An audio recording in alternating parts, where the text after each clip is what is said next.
하나님께서 이 세상에 세운 공동체가 있습니다. 첫 번째는요, 가정을 하나님께서 세우셨거든요. 창세기에 보면 나오죠. 그 다음에 이제 구약 성경에 보면 이스라엘 백성들을 하나님께서 세우셨습니다. 그리고 신약에 오면은 교회를 세우셨어요. 그래서 하나님께서 특별히 세운 공동체는 가정과 이스라엘 백성과 교회다, 이렇게 볼 수가 있습니다. 여러분, 교회는요, 이게 원래 성경에 나오는 용어지 않습니까? 그러다 보니까 이게 한국말로 되어 있는 게 아니고 그리스말로 되어 있습니다. 헬라어라고 얘기를 하는데요. 헬라어로 되어 있는데 교회라고 했을 때 어떤 말을 쓰느냐 하면은 에클레시아, 이런 말을 씁니다. 교회는 에클레시아, 이런 말을 쓰는데 우리에겐 좀 낯설죠. 근데 이제 이 에클레시아라는 말이 무슨 의미냐면 이런 의미예요. 우리는 교회 하면은 이 건물을 생각을 많이 합니다. 그런데 이 에클레시아라는 거는 이 건물을 얘기하는 게 아닙니다. 아시는 분들은 아시죠, 그죠? 이거는 이건 뭐냐면 교회당이에요, 교회당. 교회당이고, 에클레시아라고 했을 때는 뭐냐면은 하나님께서 세상에서 이렇게 특별히 불러가지고 사람들이 이렇게 모였잖아요. 우리 교회도 이렇게 모이지 않았습니까? 이 모인 사람들의 공동체가 교회다, 이렇게 얘기를 할 수가 있습니다. 그래서 독일어로는요, 영어로는 우리가 church라는 말을 쓰는데 독일어로는 게마인데라고 쓰잖아요, 그죠? 게마인데가 이렇게 공동체잖아요. 독일 말이 더 잘 표현이 되어 있다고 볼 수가 있습니다. 그래서 교회라고 했을 때는 건물이 아니고 살아있는 사람들이 모인 공동체가 바로 교회다 하는 것을 여러분들이 좀 아셔야 됩니다. 그러면은요, 이 지구상에 있는 교회들은 이단을 제외하고, 이단은 교회가 아닙니다. 그건 잘못된 종교 집단이고요. 이 지구상에 있는 교회는 다 이단이 아니면은 예수님의 교회입니다. 감리교도 예수님의 교회, 장로교도 예수님의 교회, 루터교도 예수님의 교회, 다 똑같은 예수님의 교회입니다. 그런데 이제 여러분, 예수님하고 우리 교회하고 관계가 어떻게 되느냐 하면요, 마치 우리 몸하고 똑같아요. 예수님은 우리 몸으로 따지면 머리와 같고, 우리 교회는 뭐와 같으냐 하면은 몸과 같다, 이렇게 볼 수가 있습니다. 이건 제가 설명하는 게 아니고요, 성경이 깨달은 사람들이 그렇게 얘기를 해주는 겁니다. 에베소서 1장 22절에 보면 이 바울이라는 사람이요, 이 원래 교회 박해했던 사람 아닙니까? 근데 이 사람이 예수님을 믿고 난 뒤에 변화돼 가지고 교회가 뭔가에 대해서 참 깊이 생각을 하다가 예수님으로부터 계시를 받았는데요. 만물을 그의 발 아래 복종하게 하시고 그를 만물 위에, 그라는 것은 예수님을 얘기하는데요. 예수님이 교회의 머리다, 이렇게 얘기하고 있어요. 그러니까 예수님은 교회의 머리와 같다. 우리 몸으로 따지면 머리와 같다. 그러니까 교회는 절대 이 건물이 아닙니다. 살아있는 존재예요. 우리 다 살아있는 존재잖아요. 그 다음에 이제 여기 보십시오. 고린도전서 12장 27절에 보면 이것도 바울이 얘기하는 거예요. 너희는 그리스도의 몸이요. 우리는 몸이라는 거예요. 몸. 그러면 우리 몸에는 여러 가지 지체가 있잖아요. 손도 있고 팔복도 있고 뭐 발도 있고 다 있잖아요. 그러니까 우리는 뭐냐 하면 그 몸의 한 부분과 같다는 거예요. 여러분들은 어쩌면 팔이 될 수도 있고 몸통이 될 수도 있고, 역할에 따라서 이렇게 달라진다, 그런 얘기입니다.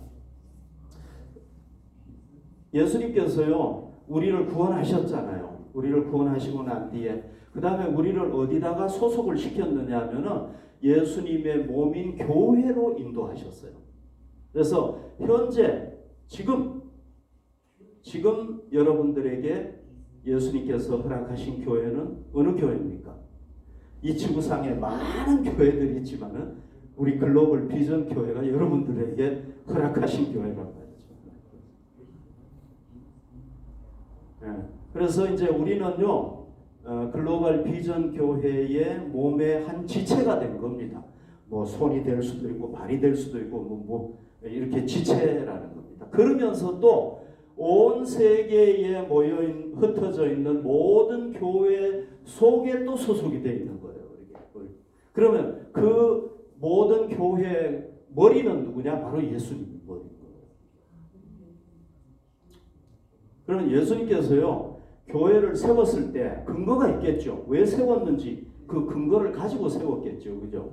교회를 뭐 그냥 세웠겠습니까? 이렇게 교회를 모이게 했을 때는, 모임을 가지게 했을 때는 뜻이 있어서 하는 거 아닙니까? 네. 아무 뜻 없이 한 거는 아니란 말이에요. 그러면 무슨 근거를 가지고 했느냐? 이걸 좀 알아야 되겠죠. 기독교 역사에서 맨 처음에 세워진 교회가 예루살렘에 세워졌어요. 거기서부터 기독교가 시작이 됐으니까. 그래서 이 교회를 첫 예루살렘 교회다 이렇게 얘기를 하는 겁니다. 이 교회를 보면요 왜 세워졌는지가 알 수가 있어요. 자, 제가 여러 가지가 있는데 몇 가지만 소개를 좀 해볼게요. 사도행전 2장 47절에 보면은 첫 교회가 세워져 가지고 이제 활동했던 게 나오는데요. 이 사람들이 뭐 했느냐 하면은 하나님을 찬미했다 그랬어요. 지롭텐 곧 하나님을 찬미했다. 이건 무슨 얘기입니까? 하나님께 예배드렸다는 거예요. 그래서 교회를 왜 세웠느냐? 구원받은 하나님의 자녀들이 하나님 앞에 나와서 하나님께 예배드리도록 세웠다는 거예요. 그러니까 이 사람들은요 매일 모여서 예배드렸어요. 매일 교회, 요즘으로 따지면 매일 교회당에 와서 예배드리고, 그것도 부족해가지고 또 집에서도 모이고. 얼마나 열심히 모였는가 몰라요. 막 처음 모이다 보니까 막 뜨거워가지고, 마음이 뜨거워가지고 그렇게 모인 것 같아요.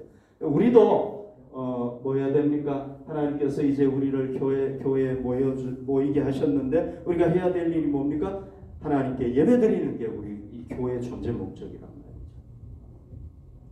그래서 여러분 우리가 예배드릴 때요 어떤 은혜를 받습니까?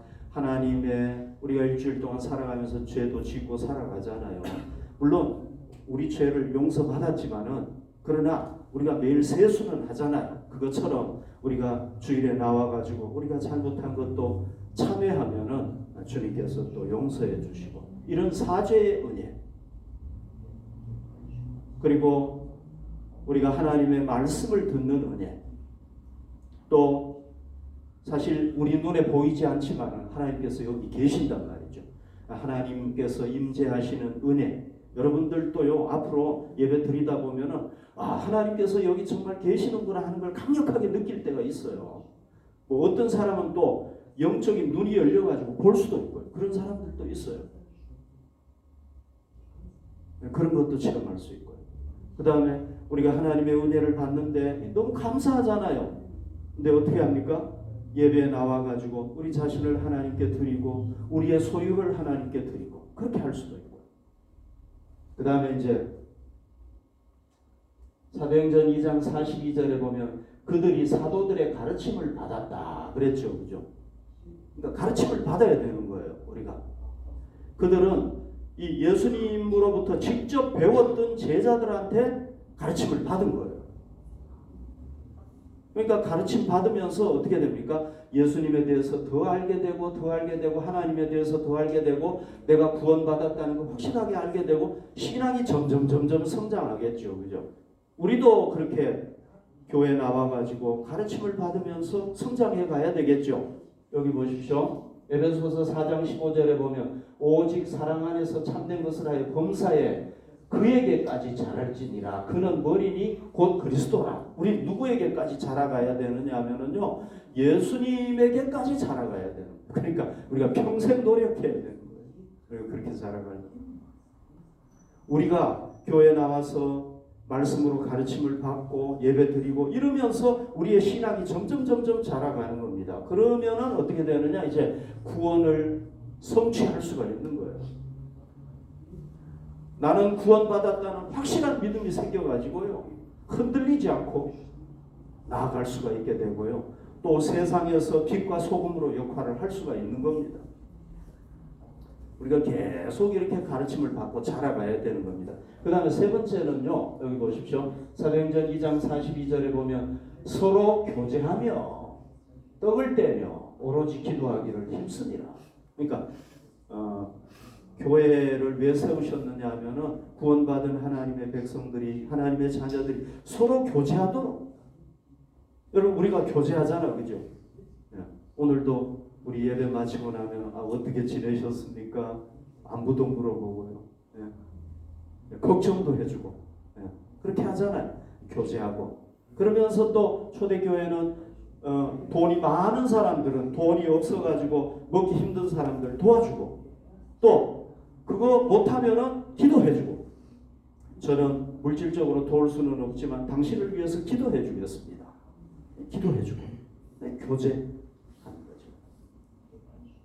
그러니까 교회를 왜 세워주셨느냐 하면요, 구원받은 하나님의 자녀인 우리를 위해서 세워주신 거예요.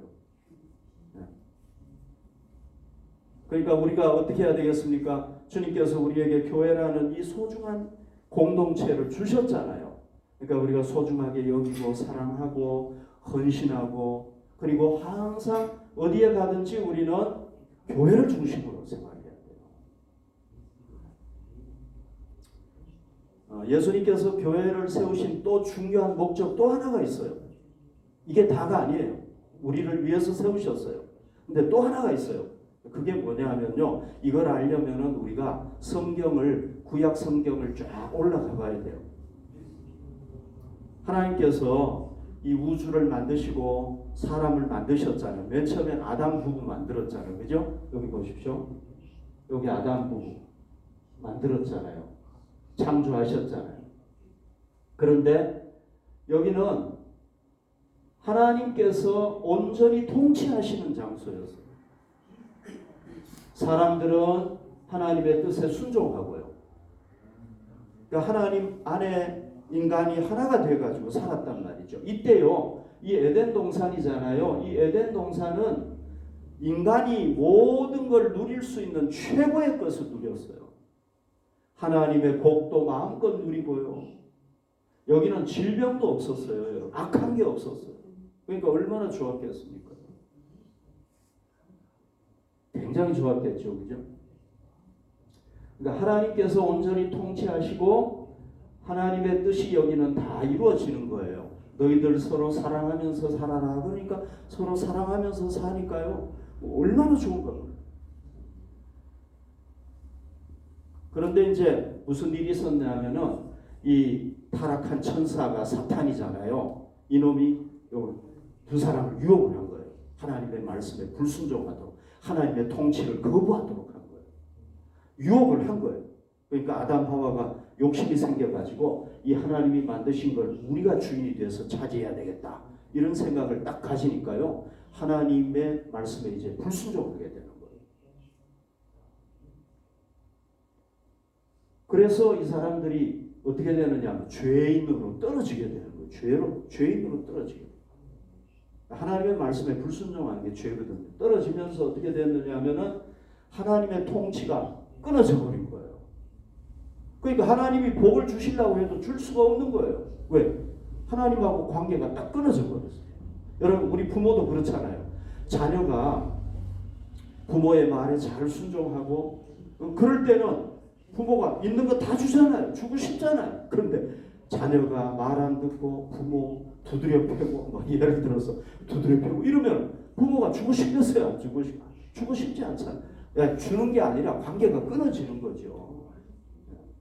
그거하고 똑같은 거예요.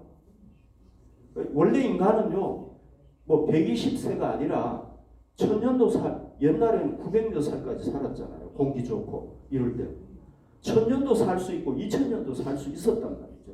그런데 생명 열매를 먹으면 살 수 있었는데 그게 딱 에덴 동산에만 있고 에덴 동산에서 쫓겨나 버리기 때문에 안 되는 거예요. 못 사는 거예요. 자, 그래서 이제 어떻게 됐느냐 하면 하나님의 뜻이 이루어지는 게 아니라 인간이 자기 원하는 대로 다 하는 거예요. 사탄의 지배를 받아가지고. 그러니까 인간에게 뭐가 오게 되었느냐 하면요, 저주가 오게 돼, 복 대신에 저주가 오게 되고, 하나님께서는 영생을 주시기를 원하셨는데 죽음이 오게 되고, 안 좋은 걸 다 온 거예요. 그런데 인간들이 점점 이제 많아지면서요, 바벨탑을 쌓아가지고 하나님을 거역하니까 하나님께서 안 되겠다, 언어를 혼잡하게 하니까 이제 언어에 따라서 나라가 달라지는 거예요. 예, 우리나라 사람들은 한글을 쓰고, 이렇게 미국 사람들은 영어를 쓰고, 독일 사람들은 독일어 쓰고, 이 나라가 이렇게 다 갈라져 버리게 된 거예요.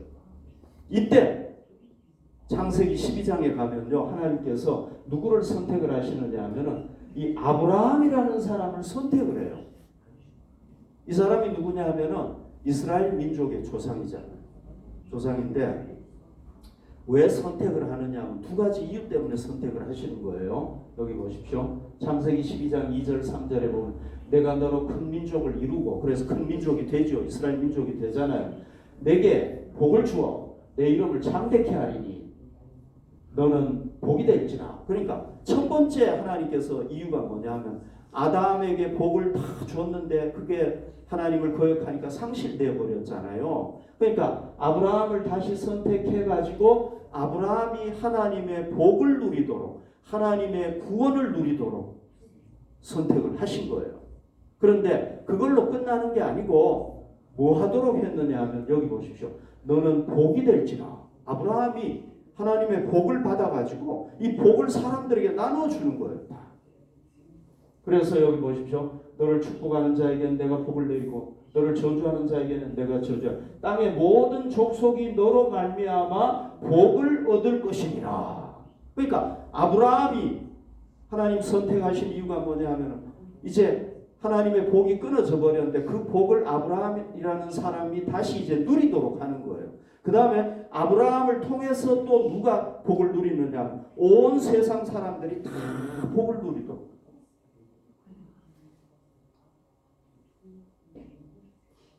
우리가 다 잘 아는 거죠, 그죠?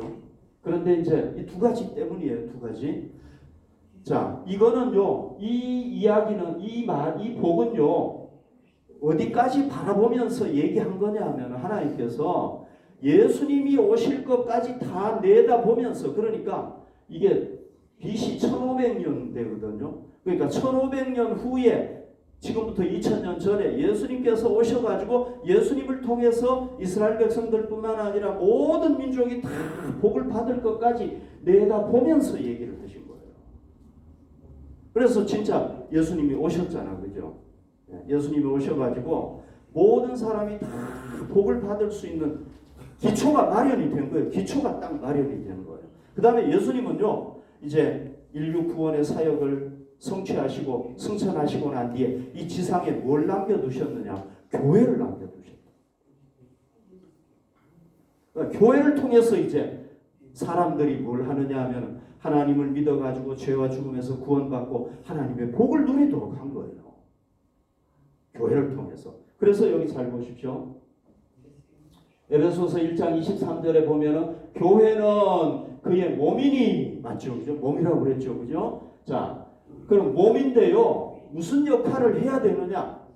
여기 역할이 나오죠. 만물 안에서, 그러니까 이 세상 안에서 역할을 해야 된다는 거예요. 교회가. 어떤 역할을 해야 되느냐? 만물을 충만하게 하시는 여러분, 하나님이 어떤 분이냐 하면은 이 세상에 있는 식물, 동물, 인간 모든 존재를 다 충만하게 복을 주실 수 있는 분이에요. 여러분들이 이 지구상에 있는 식물 다 살릴 수 있나요? 못하죠, 그죠? 여러분들이 이 지구상에 있는 동물 다 먹이나요? 아니죠, 그죠? 우린 못해요. 누가 하시는 겁니까? 하나님께서 다 하시는 거예요. 여러분, 여기 식물들 한번 보시면은요, 얘들은요, 그냥 놔둬도 잘 자라요. 얼마나 잘 자라는 걸 몰라요. 그러니까, 자, 여기 보십시오. 세상 안에서 세상을 충만하게 하시는 분이 하나님이신데, 그분의 충만하게 하시는 역할을 하는 게 누구냐고? 교회라는 이해가 되셨죠? 그죠? 네. 그러니까 우리를 통해서, 교회를 통해서 하나님의 구원이 흘러가고 우리를 통해서 하나님의 복이 어디로 흘러가느냐? 세상으로 흘러가는 거예요. 이게 우리의 역할이란 말이에요. 우리가 먼저 복을 누리고 그 다음에 복을 나누는 것. 그래서 여기 보십시오. 초대 예루살렘 교회 보십시오. 사도행전 2장 47절에 보면은 온 백성에게 칭송을 받으니, 여기 백성이라는 건 뭐냐? 예수님을 안 믿는 사람들을 얘기하는데요. 안 믿는 사람들에게 칭찬을 받았어요. 이 사람들이 얼마나 아름답게 신앙생활을 하고 하나님을 잘 섬기는지요. 그래서 주님께서 구원받는 사람들을 날마다 더하게 하셨다. 그러니까 이 초대 예루살렘 교회는요, 자기들도 하나님의 복을 누렸지만 자기들이 받은 복을 세상으로 흘러가게 해가지고요, 이 세상의 사람들이 그들을 통해서 다 구원받고 복을 받은 거예요. 날마다 더해졌어요. 그러니까 자기들의 역할을 충실하게 감당한 거죠. 자, 여러분, 우리 교회를 왜 세웠습니까? 우리 교회를 주님께서 왜 세웠습니까? 야, 너희들끼리 모여가지고 그냥 즐거워하고 예배 드리고 그냥 교육받고 잘 먹고 잘 살아라, 이게 아니란 말이죠. 여러분, 예수님은 교회의 머리시고 우리가 교회 아닙니까? 그런데 왜 세우신 겁니까? 이 세상에 복을 주시는 분이 우리 주님이시잖아요. 열쇠를 가지고 계셨잖아요. 예수님 믿어야 구원받을 수 있잖아요. 천국 갈 수 있잖아요. 천국 열쇠를 예수님 가지고 계시잖아요. 그런데 이 예수님이 누구를 통해서 하길 원하시는 거예요? 교회를 통해서 하길 원하시는 거예요. 그래서 교회를 세워주신 거예요.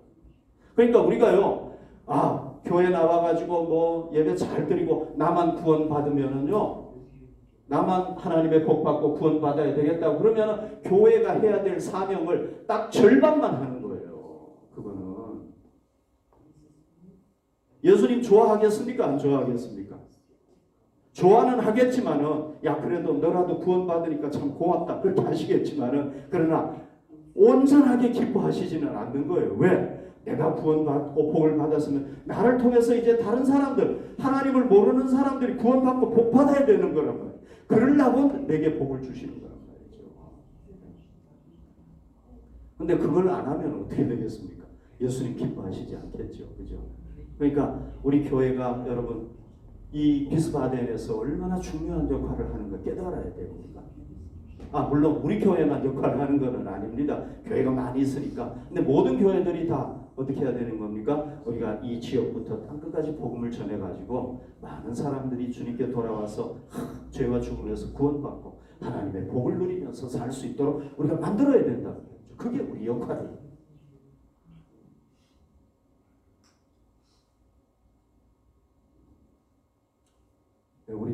우리 교회가 그 역할에 쓰임받아야 돼요.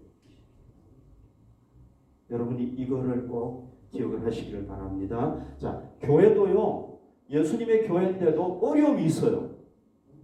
교회가 어려움이 없는 게 아닙니다. 여러분, 이 처음에 세워진 예루살렘 교회요, 신앙이 제일 강했다고 볼 수가 있어요. 예수님을 최고로 잘 믿었다고 볼 수가 있습니다. 그러니까요, 날마다 구원받는 사람들이 막 늘어나고, 안 믿는 사람들로부터 막 칭찬을 받고 그랬잖아요. 탁월한 교회, 뛰어난 교회였단 말이죠. 굉장한 교회였단 말이죠. 근데 이 교회라고 해서 어려움이 없었나요? 아니에요. 어려움이 있었어요. 누구로부터 어려움을 당했습니까? 유대인들로부터 어려움을 당했어요. 그래서요, 유대인들 중에서도 특별하게 유대교를 믿었던 사람이 있는데요. 이 사람 이름이 뭐냐면 사울이라는 사람이에요. 우리가 잘 알고 있는 바울이라는 사람인데요. 바울이 바뀌기 전에 이름이 사울이잖아요. 이 사람이요, 이 교회를 얼마나 박해했는가 몰라요. 그래서 이분이 누구냐 하면은 맨 처음에 세워졌던 7 집사님 중에 한 분인데 스데반 집사님이에요. 이분이 돌에 맞아서 순교당했어요. 여기 보십시오. 이 옷 여기 밟고 이렇게 있는 사람이 누구냐 하면 이게 사울이라는 청년이었어요. 이때 청년이었어요. 스데반 집사님이 순교를 당하고요. 그리고요, 사도행전 8장 3절 보십시오. 사울이 교회를 잔멸할세. 그러니까 교회를 아예 없애버리려고 생각을 한 거예요. 이 사람. 지독했던 사람이라 진짜. 그러니까 무자비하고 잔인하게 교회를요. 기독교인들은 내가 다 죽여버려야 되겠다 이렇게 생각한 사람. 그래서 교회를 잔멸했다. 완전히 없애려고 한 거예요. 각 집에 들어가 남녀를 끌어다가 막 옥에 가두고요. 옥에 넘기고요. 죽이고요. 이 사람이 진짜 악명 높았던 사람이에요. 악명 높았던. 이 사람이 하도 박해를 하니까요. 사람들이 다 도망을 갔어요. 뿔뿔이 도망을 갔어요. 저 위로 뿔뿔이 도망을 가니까요. 어디까지 도망갔냐? 외국까지 도망간 거예요. 그러니까 이 사울이라는 사람이요. 어디까지 찾아가느냐? 외국까지 찾아가는 거예요. 잡아오려고. 정말 지독했죠. 그죠? 사도행전 9장 3절에 보면 사울이 길을 가다가 다메섹에 가까이 이르더니, 그러니까 저 다메섹은 외국 도시란 말이죠. 수도잖아요. 네, 다메섹이. 거기에 기독교인들이 많이 피해가지고 있다는 걸 알고 거기에 모여 있다는 걸 알고 거기까지 쫓아간 거예요. 그래서 가까이 가는데 어떤 일이 벌어졌느냐 하면은 부활하신 예수님이 나타난 거예요. 내가 예수 같았으면은 이 사울을 그냥 죽여버렸을 것 같아요. 그렇게 박해하는 사람. 근데 참 감사하게도 이 사람이 모르고 그렇게 하니까, 예수님을 모르고 그렇게 하니까 변화시키셨어요. 그래서 예수님을 전하는 사람으로 바꿔주신 거예요.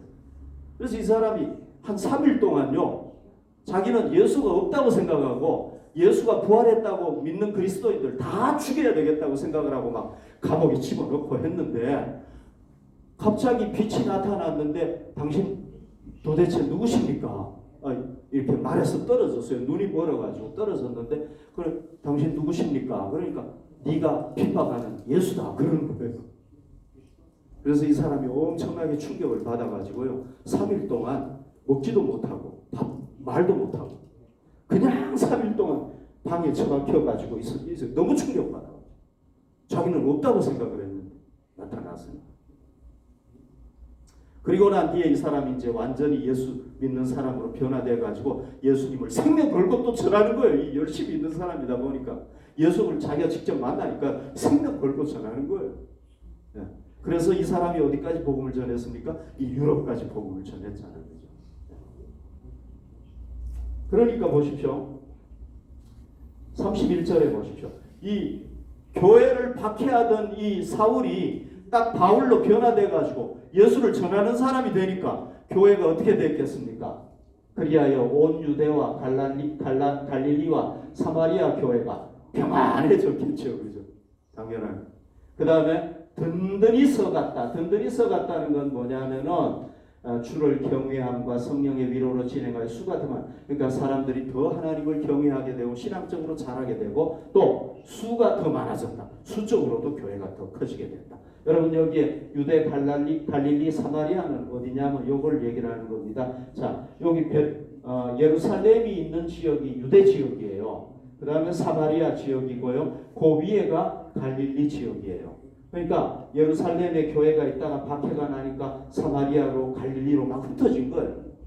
그래서 여기 교회가 쭉쭉쭉쭉 세워졌는데,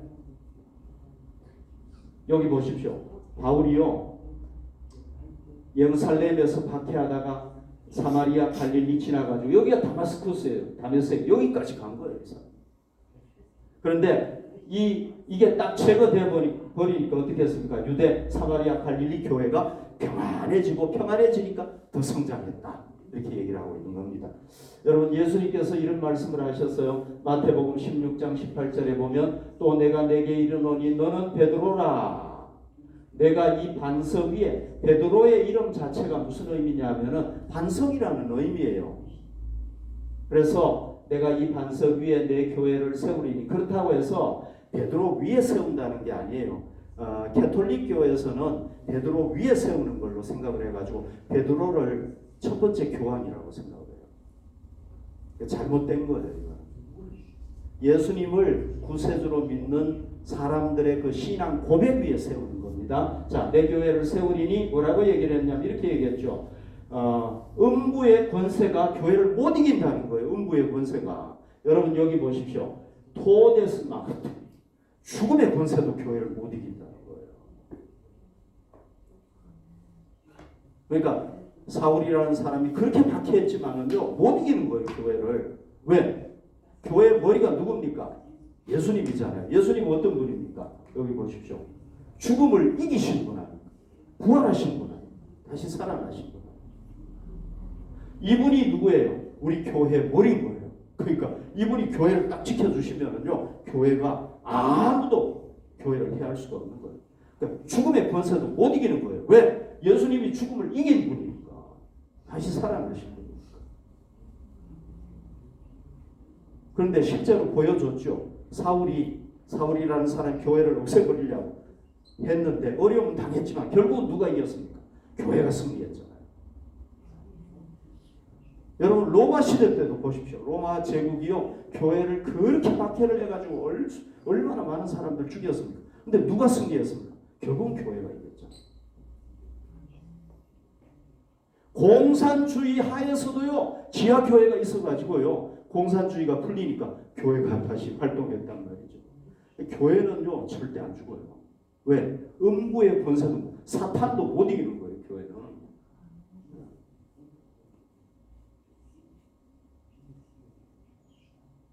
그래서 교회가 결국은 승리하게 된다는 겁니다. 자, 여러분 우리 교회도 여러분들이 아시니까 그냥 제가 얘기하는 겁니다. 교회가 참 통합을 했는데 갑자기 통합 파기 선고를 우리가 받았어요. 갑자기 받아가지고 교회를 2번씩이나 옮겼어요. 참 힘들었죠, 그죠? 그 다음에 뭐 코로나19, 그 다음에 우크라이나 전쟁 막 이런 것들 때문에 여러 해 동안 정말 힘들어가지고 고통도 많이 당하고 교회가 정말 많이 이렇게 쇠퇴했어요. 퇴보했어요. 우리가 다 아는 얘기니까 그냥 제가 얘기하는 겁니다. 그런데 교회의 머리 되시는 예수님께서 우리 교회를 지켜주셨죠. 그죠? 그래서 오늘 우리가 살아남은 거는 주님께서 지켜주셨기 때문인 줄로 믿습니다. 여러분 우리 주님께서 우리 교회를 계속해서 머리가 되셔서 지켜주실 줄로 믿습니다. 아직도 어려움은 남아있어요. 뭐 코로나도 아직 완전히 지나간 것도 아니고 우크라이나 전쟁도 아직 안 끝나고 그래서 우리가 뭐 예배 마치고 교제도 못하고 또 활동도 못하고 뭐 전도도 못하고 그러지만은 이 모든 어려움도 다 지나가게 해주실 줄로 믿습니다. 그리고 주님께서 또 우리 교회를 사랑하시기 때문에 우리 교회를 새롭게 회복시켜 주실 줄로 믿습니다. 여러분 초대 예루살렘 교회를 그렇게 평안하고 든든하게 서갈 수 있도록 해주셨다면 우리 교회도 그렇게 안 하시겠습니까? 저는 그렇게 하실 줄로 믿습니다. 그래서 오히려 코로나 이전보다도 뭐 우크라이나 전쟁 이전보다도 교회가 어려움 당하기 이전보다도 더 놀랍게 주님께서는 우리 교회를 부흥시켜 주시고 성장시켜 주실 수 있는 줄로 믿습니다. 우리 눈으로 좀 그걸 볼 수 있기를 원합니다. 그래서 여러분 우리 주님께서 우리 교회도 그렇게 하실 것이라는 기대를 가지고 올해 우리 교회의 목표를 제가 기도하면서 이렇게 잡았어요. 평안하여 영적으로 수적으로 든든히 성장하는 교회, 서가는 교회. 이렇게 좀 잡았습니다. 잡았으니까 우리가 이렇게 올해 목표를 잡고 여러분들하고 저하고 같이 기도하면서 나갔으면 좋겠어요. 그래서 우리 교회가 평안을 누리고 또 든든하게 서갈 수 있도록 저와 여러분들이 함께 기도할 수 있기를 바랍니다. 이 초대 교회가요 평안하여 든든히 서가는 데에는요 사울이라는 그 대적이 없어지기도 했지만 더 중요한 게 있습니다. 이걸 우리가 알아야 되는데요. 더 중요한 거 그게 뭐냐 하면요 이거예요. 오순절날 성령님께서 이 120명에게 임하셨어요. 여러분, 성령님은요 하나님이에요. 우리는 삼위일체 하나님을 믿잖아요, 그죠? 삼위일체 하나님. 예, 한 몸인데 세 인격을 가진 분을 믿어요. 이건 뭐 시간이 없어서 제가 설명을 많이 못하지만은, 그런데 성령님은요 어떤 역할을 하시느냐 하면은 우리를 위로해 주시고 우리를 도와주시고 우리의 카운셀러가 되시는 분이에요. 우리에게 평화를 주시는 분이에요. 그래서 위로해 주시고, 그래서 보통 성령님은 어떤 모습으로 나타나느냐 하면은 비둘기의 모습으로 이렇게 많이 나타나요. 그렇다고 이분이 비둘기가 아니에요. 비둘기의 형체가 어떻게 비둘기의, 우리 예수님은요 우리를 구원하기 위해서 인간으로 나타나셨잖아요. 인간이 되셨잖아요, 그죠? 그래서 성령님은 비둘기의 형체로 이렇게 쭉 내려와요. 비둘기가 아닙니다. 하나님이신데 비둘기 모습으로 이렇게 나타나는 겁니다.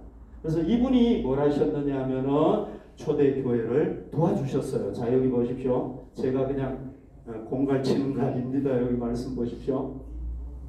31절에 보면 그리하여 온 교회와 갈릴리와 사마리아 교회가 평안하여 든든히 서가고 주를 경외함과 성령의 위로로 진행하여 수가 더 많아지기라 그랬잖아요. 성령님이 위로하셨다 그랬어요. 자, 여기서 위로하셨다는 것은 무슨 얘기냐면은요, 독일어 성경에는 보면은 이렇게 얘기를 했어요. 바이슈탄트 그랬어요. 바이슈탄트. 함께 하신다는 얘기잖아요, 그죠? 옆에 서서 함께 하신다 이런 얘기인데, 이거를 이제 헬라어 원어로 보면 어떻게 돼 있느냐 하면은요, 교회가 어려움 당할 때 격려해 주시고, 야, 너 용기를 가져 이렇게 해주시고요. 또 너 힘들지? 내가 도와줄게 이러면서 위로해 주신다. 그러니까 성령님께서 어떻게 하셨느냐 하면은 우리 마음에 와 계신 성령님께서 위로해 주시니까 이 초대교회가요 그 박해 중에서도 이겨나가고 승리할 수가 있었다는 얘기예요. 그래서 중요한 건 뭐냐면 성령님이 중요해요. 여러분, 우리 교회 이 성령님이 함께 해주시니까 어떻게 됐습니까? 평안하고 든든히 서갔다는 겁니다. 그러면 우리 교회에도 누가 중요합니까? 성령님이 중요하죠, 그죠?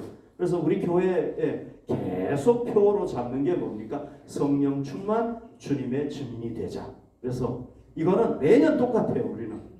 너무 중요하기 때문에.